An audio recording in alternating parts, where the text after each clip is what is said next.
So we've had quite a few hairstylists come into the office over the years and ask us for some home care for the things that they come in the office for.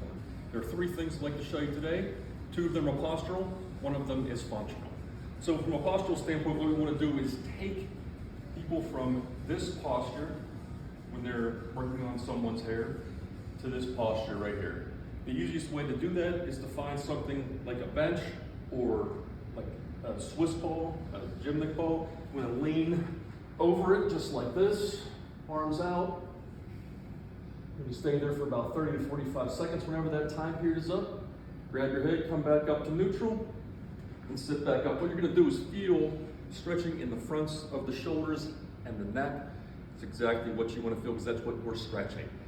You can do something very much like that. If you don't have something like this, you can get yourself in a corner or a doorway, get your hands about shoulder height, elbows straight back, feet together, lean in like you're the first half of a push-up, head up.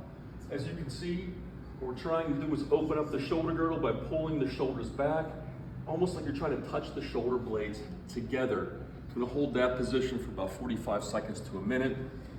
The other functional side to this is warming up the rotator cuff. It's going to seem very simple and reductionistic because it is. All you're going to do is what we call circumduction, or making big circles with the arm. You don't want to do this. Nice, slow, and deliberate. Both sides, 10 repetitions. Try those three things. I think they'll help tremendously.